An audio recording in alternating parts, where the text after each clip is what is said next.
Mencius, born Meng Ke or Mengzi, 372-289 BC, was a Chinese Confucian philosopher who has often been described as the second sage, that is, second to Confucius himself. He is part of Confucius's fourth generation of disciples. Mencius inherited Confucius's ideology and developed it further. Living during the Warring States period, he is said to have spent much of his life traveling around the states offering counsel to different rulers. Conversations with these rulers form the basis of the Mencius, which would later be canonized as a Confucian classic. One primary principle of his work is that human nature is righteous and humane.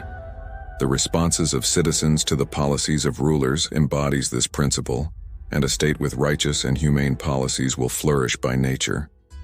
The citizens, with freedom from good rule, will then allocate time to caring for their wives, brothers, elders, and children, and be educated with rights and naturally become better citizens. This placed him at odds with his near contemporary, Zunzi, who believed that human nature is evil by birth. Supposedly, he was a pupil of Confucius's grandson, Zisi. According to legend, during the Warring States period, 403-221 BC, Mencius served as an official and scholar at the Jixia Academy in the state of Qi, 1046 BC to 221 BC, from 319 to 312 BC. He expressed his filial piety when he took 3 years' leave of absence from his official duties for Qi to mourn his mother's death. Disappointed at his failure to effect changes in his contemporary world, he retired from public life. Mencius expounds on the concept that the human is naturally righteous and humane. It is the influence of society that causes bad moral character. Mencius describes this in the context of educating rulers and citizens about the nature of man. He who exerts his mind to the utmost knows his nature, and the way of learning is none other than finding the lost mind. To show innate goodness, Mencius used the example of a child falling down a well.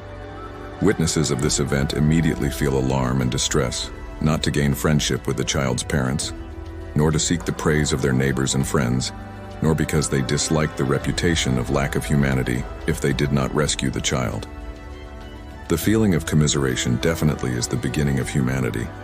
The feeling of shame and dislike is the beginning of righteousness. The feeling of deference and compliance is the beginning of propriety. And the feeling of right or wrong is the beginning of wisdom. Men have these 4 beginnings just as they have their 4 limbs. Having these 4 beginnings but saying that they cannot develop them is to destroy themselves.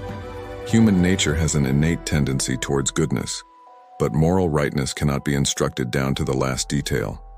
This is why merely external controls always fail in improving society. True improvement results from educational cultivation in favorable environments. Likewise, bad environments tend to corrupt the human will. This, however, is not proof of innate evil because a clear-thinking person would avoid causing harm to others. This position of Mencius puts him between Confucians such as Zunzi, who thought people were innately bad, and Taoists who believed humans did not need cultivation. They just needed to accept their innate, natural, and effortless goodness. The 4 beginnings and sprouts could grow and develop, or they could fail. In this way, Mencius synthesized integral parts of Taoism into Confucianism. Individual effort was needed to cultivate oneself, but one's natural tendencies were good to begin with. Mencius emphasized the significance of the common citizens in the state. While Confucianism generally regards rulers highly, he argued that it is acceptable for the subjects to overthrow or even kill a ruler who ignores the people's needs and rules harshly. This is because a ruler who does not rule justly is no longer a true ruler. Speaking of the overthrow of the wicked king Zhou of Shang, Mencius said, "I have merely heard of killing a villain Zhou, but I have not heard of murdering him as the ruler." This saying should not be taken as an instigation to violence against authorities, but as an application of Confucian philosophy to society. Confucianism requires a clarification of what may be reasonably expected in any given relationship. All relationships should be beneficial, but each has its own principle or inner logic. A ruler must justify his position by acting benevolently before he can expect reciprocation from the people. In this view, a king is like a steward. Although Confucius admired kings of great accomplishment, Mencius is clarifying the proper hierarchy of human society. Although a king has presumably higher status than a commoner, he is actually subordinate to the masses of people and the resources of society. Otherwise, there would be an implied disregard of the potential of human society heading into the future. One is significant only for what one gives, not for what one takes. Mencius's interpretation of Confucianism has generally been considered the orthodox version by subsequent Chinese philosophers, especially by the Neo-Confucians of the Song dynasty. Mencius's disciples included a large number of feudal lords, and he is said to have been more influential than Confucius had been.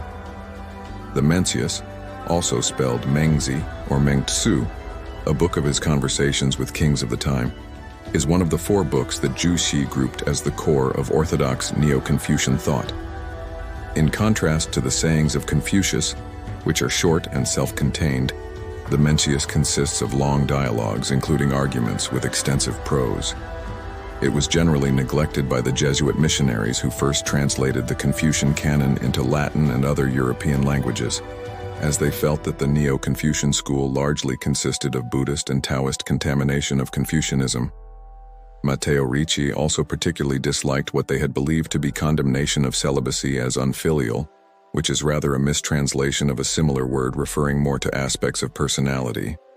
Even though Mencius doesn't have the reputation that Buddha, Confucius, or Laozi have in the modern era, his teachings are just as profound and wise, making a detailed study of the Mencius very worthwhile. Whatever the nature of man is, the effect society has plays a massive role into one's psychological state and general upbringing. Mencius emphasizes the crucial dynamic the individual has with the masses, a relationship still studied to this day.